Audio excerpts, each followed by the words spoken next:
What's up, Eastside Youth? Um, this is going to be just kind of, I know that we've talked about how to still have something online, but also have meeting in person. And for those who are either unable to meet online still for the virus or for other reasons. And so this is going to serve as just kind of a recap of what we went over last night at youth group. We started our at a glance series of Deuteronomy. And so this was kind of the first section of that. And so this is not going to be the full lesson, but it will be kind of a good um, what we talked about and maybe stuff that you will need to know moving forward if you are looking to join us the next time we talk about this at youth group. I want to remind you guys that we will not have regular youth group the next 2 weeks. So June 21st and June 28th, we will not be having regular youth group. And so, yeah, just keep that in mind. The next time we'll see you guys, I believe, is beginning of July. And so we'll be doing Deuteronomy part 2. But this is part 1. So the book of Deuteronomy is part 5 in a 5-part section of the Bible called the Torah. And so we talked about how a lot of times when we read, especially like a series of books, those of you who know me, I dig Harry Potter, um, Narnia, those type of things. But a lot of times when we get to the last book, we expect it to wrap it all up in a nice, neat bow and answer a lot of our questions and set the record straight on a lot of things. And we find out in Deuteronomy, we talked about how that's not going to happen.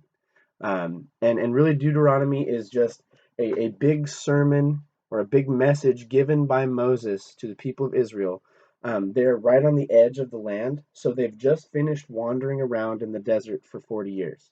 Um, the people of Israel failed to respond in faith and go in and take the land 40 years prior. They wandered around, God went with them, and now that generation who did not go into the land has died off. And the new generation is staged on the edge of the land, and that is who Moses is speaking to, and that is who is receiving the message that Moses gives in the book of Deuteronomy. In the first 5 verses, Moses talks about how like the journey, the amount of uh, distance that they've traveled, if they would have just gone in a straight line and gone for it, it would have taken about 11 days to make that journey. And so we talked about how for the people of Israel, it took them 40 years to make an 11-year journey, and how a lot of times, sometimes we can feel God prompting us, or we sense the Holy Spirit directing us to do something, and we sense that, and sometimes we push that aside or we ignore it, and that can cause us to take the long way around. That's what happened with the people of Israel. And so they wandered for 40 years when Moses here says, like, um, it is 11 days' journey from Horeb by the way of Mount Seir to Kadesh Barnea. That's Deuteronomy 1, verse 2. So they had this 11-day journey that took a lot longer. And the opening bit here, remember, this is Moses talking to the people. There's leaders appointed. Joshua is set up as like, they know that Moses is not going to go into the land, and Joshua is set up as the guy who's going to take the baton when Moses is gone. But Moses is still here. So chapter 2 begins this section laying out more of the history, and we talked last night about how history is really important, because when we look at history, especially our history as it relates to what God has done, it puts at the forefront the things that God has done, so that way we don't forget those things, and that as we move into the future, we can act on the things that we know of God and have seen and experienced of God in the past. And that's what Moses is trying to recall for the people of Israel. And so chapter 2 recounts the wilderness years, the 40 years of wandering. Um, Chapter 3, the people defeat Og, king of Bashan. And then at the end of Deuteronomy chapter 3, uh, Moses makes this comment in 3 verse 21. And I commanded Joshua at that time, your eyes have seen all that the Lord your God has done to these 2 kings. So will the Lord do to all the kingdoms into which you're crossing. You shall not fear them, for it is the Lord your God who fights for you. So Moses here is giving them this reminder that God has given you victory, and he's going to continue to give you victory. And the reason he brings this up right next to their history is remember the reason that they wandered for 40 years was because the first time they were supposed to go in and have victory, they got afraid. They got scared. They were like, the people in the land are big and they're scary and we don't want to fight them. So let's go back to Egypt. And God was like, well, you're not going back to Egypt, but you and I are going to go in the desert for a little bit. Um, and so God is reminding the people, remember, a new generation. This is a different group of people. Many of them are folks who were born during those wandering years. It might be like teenagers or young adults who now is their turn to try to take the land, to try to go into the promise. And Moses is saying, okay, let's learn from what we did wrong the first time, and be confident in our God and move in to this victory this time. Then Moses starts to remind the people of the covenant, and he reminds them that when they go into the land, the covenant of God, the things that God has given them, it goes in the land with them. Like they don't get to leave it.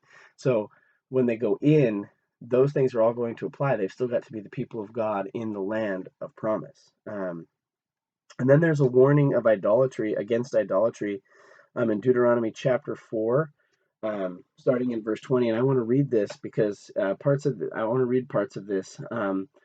It is Moses saying, God has brought you out of Egypt. And even though you guys failed to go into the land, the Lord was upset with you because he cares about you and you are his people. And so you wandered. And then he says this in verse 23, Deuteronomy 4, verse 23, take care lest you forget the covenant of the Lord your God, which he made with you, and make a carved image in the form of anything that the Lord your God has forbidden you. For the Lord your God is a consuming fire, a jealous God. When you father children and your children's children and have grown old in the land, if you act corruptly by making a carved image in the form of anything, and by doing what is evil in the sight of the Lord, so as to provoke him to anger, I call heaven and earth to witness against you today that you will soon utterly perish from the land that you are going over the Jordan to possess. You will not live long in it, but you will be utterly destroyed. And the Lord will scatter you among the peoples, and you will be left few in number among the nations. And there you will serve other gods of wood and stone, the work of human hands, that neither see nor hear, nor eat, nor smell.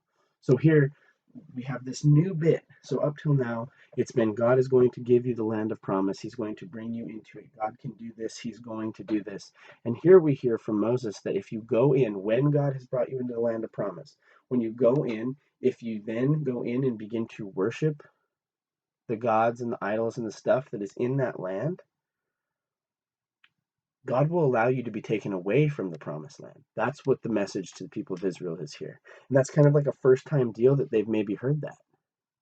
That now that they could possibly go in and not follow through with the covenant of God and be taken out of the land. And it says that you will be scattered. And I was sharing last night that what we're reading in Sunday Morning Youth in Second Kings that's what we're reading about. They do mess up. And it almost seems like the person who wrote this is looking back at a time and remembering, dang, Moses told us this was going to happen, and it did. So it says, God will scatter you. But that's not the end of this section. Verse 29 says, but from there you will seek the Lord your God, and you will find him. If you search after him with all your heart and with all your soul, when you're in tribulation and these things come upon you in the latter days, you will return to the Lord your God and obey his voice, for the Lord your God is a merciful God. He will not leave you or destroy you or forget the covenant with your fathers that he swore to them. So even if you do mess up, even if they have been taken away and they have fallen short and they're taken captive, this says that God is a merciful God and he wants to restore them and bring them back to that land when they call upon him. And it says that that's going to happen, that the people are going to turn back to their God.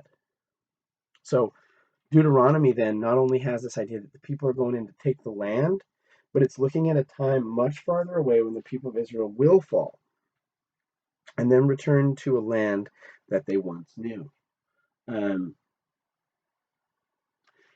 the reason that Moses gives them for like the motivation for doing it right this time is two part.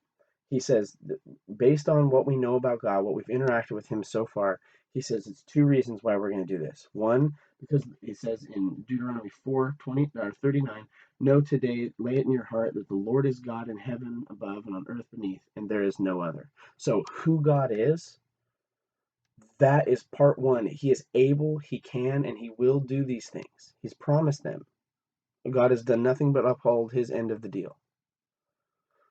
And then verse 40, therefore you shall keep his statutes and his commandments, which I command you, that it will go well with you and your children, and that you may prolong your days in the land.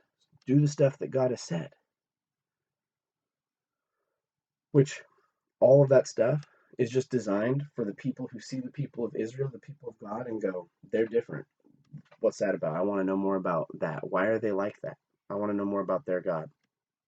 So this is the introduction to the book of Deuteronomy. It has a lot to do with history, and it has a lot to do with learning about history, learning from history. And if we just learn about history and we don't apply it, that's not helpful. And that's kind of what Moses is saying is like, this new generation is ready to go in. He goes, we've got to learn from our past and move into it and move into the promise this time. In a few weeks, we're going to be looking at part two. It's going to be looking at the covenant 3.0. We've talked about the covenant a few times. We're going to be looking at the covenant again. As the people are getting ready to go in the land, God restates the covenant, and there's some things that are pertinent to them having now going into the land. I hope this guy finds you guys well. Again, this is just a quick recap, and I hope it's helpful. Love you guys. We'll see you soon. Take care.